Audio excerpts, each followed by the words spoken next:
বদলে গেল স্কুলের মিড ডে মিল, দায়িত্ব পেল ইসকন কর্তৃপক্ষ। ভাত, পনির, খিচুড়ি থেকে মৌসুমি ফল, পড়ুয়াদের পাতে আর কি কি থাকছে ডিম নিয়ে বিতর্কের মাঝেই বড় ঘোষণা করলেন মুখ্যমন্ত্রী শুভেন্দু অধিকারী। 1 আগস্ট থেকে রাজ্যের সরকারি ও সরকারি সাহায্যপ্রাপ্ত স্কুলগুলিতে মিড ডে মিল পরিষেবায় বড় পরিবর্তনের সূচনা হলো।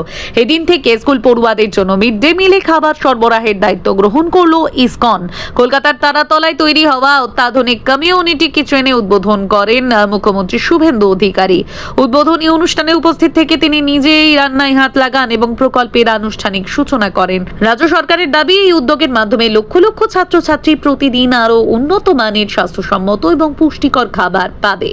একই সঙ্গে খাবারের গুণগত মান বজায় রাখা এবং সঠিক সময়ে স্কুলের খাবার পৌঁছে দেওয়ার ক্ষেত্রেও বিশেষ নজর দেওয়া হবে। উদ্বোধনী অনুষ্ঠানে মুখ্যমন্ত্রী জানান, মিড ডে মিল প্রকল্পে বরাদ্দও বাড়ানো হয়েছে। তার কথায়, এই প্রকল্প শুধু ছাত্রছাত্রীদের পুষ্টির চাহিদা পূরণ করবে না, নিম্নবিত্ত ও মধ্যবিত্ত পরিবারের উপর আর্থিক চাপও অনেকটাই কমাবে। বহু পরিবারের সন্তানরা প্রতিদিন স্কুল থেকেই পুষ্টিকর খাবার পাবে, যা তাদের শারীরিক ও মানসিক বিকাশে গুরুত্বপূর্ণ ভূমিকা নেবে। এদিন মিড ডে মিলের নতুন মেনুও প্রকাশ করা হয়। জানা গিয়েছে, প্রতিদিন একই ধরনের খাবার না দিয়ে বৈচিত্র্য রাখা হবে। মেনুতে থাকবে ভাত, খিচুড়ি, পোলাও, পনির, ছানা, সয়াবিন, বিভিন্ন ধরনের সবজি, মিষ্টি এবং মৌসুমি ফল। সম্পূর্ণ নিরামিষ খাবার পরিবেশন করা হবে বলে জানানো হচ্ছে। পুষ্টিবিদদের পরামর্শ অনুযায়ী খাবারের তালিকা তৈরি করা হয়েছে বলেও দাবি করা হয়েছে, যাতে শিশুদের প্রয়োজনীয় পুষ্টিগুণ নিশ্চিত করা যায়। তবে এই নিরামিষ মেনুকে কেন্দ্র করে গত কয়েকদিন ধরে রাজনৈতিক মহল ও বিভিন্ন মহলে বিতর্ক তৈরি হয়েছিল। অনেকেই প্রশ্ন তুলেছিলেন, বাঙালি পড়ুয়াদের খাবারের তালিকায় ডিম না থাকলে তা পুষ্টির দিক থেকে যথেষ্ট হবে কিনা।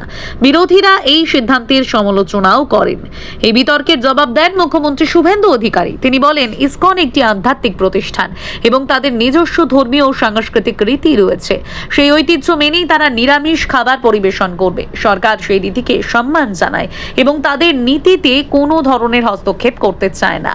তবে একই সঙ্গে তিনি স্পষ্ট করে দেন, ছাত্রছাত্রীদের পুষ্টির বিষয়টিও সরকার সমান গুরুত্ব দিচ্ছে। মুখ্যমন্ত্রী জানান, ওড়িশায় ইসকনের পরিচালিত মিড ডে মিল প্রকল্প খতিয়ে দেখতে একটি প্রতিনিধি দল পাঠানো হয়েছিল। সেখানে দেখা গিয়েছে, মূল নিরামিষ খাবারের বাইরে আলাদা করে ডিম দেওয়া হয়। এই অভিজ্ঞতার ভিত্তিতেই পশ্চিমবঙ্গেও সপ্তাহে 2 দিন ধরে ছাত্রছাত্রীদের সিদ্ধ ডিম দেওয়া হবে বলে সিদ্ধান্ত নেওয়া হয়েছে। তিনি আশা প্রকাশ করেন, এই ঘোষণার পর ডিম নিয়ে যে বিতর্ক তৈরি হয়েছিল তার অবসান ঘটবে। সরকারের লক্ষ্য কোনো বিতর্ক নয়, বরং পড়ুয়াদের উন্নত মানের স্বাস্থ্যকর এবং পুষ্টিকর খাবার নিশ্চিত করা। রাজ্য সরকারের মতে, আধুনিক কমিউনিটি কিচেন থেকে স্বাস্থ্যবিধি মেনে রান্না করা খাবার নির্দিষ্ট সময়ে স্কুলে পৌঁছে দেওয়া হবে। রান্না, প্যাকেজিং এবং পরিবহন সব ক্ষেত্রেই নির্দিষ্ট মান বজায় রাখা হবে। এর ফলে খাবারের গুণমান বজায় থাকবে এবং খাদ্য অপচয়ও কমবে। সব মিলিয়ে আজ থেকে শুরু হওয়া এই নতুন ব্যবস্থা রাজ্যের মিড ডে মিল প্রকল্পে এক গুরুত্বপূর্ণ পরিবর্তন হিসেবে দেখা হচ্ছে।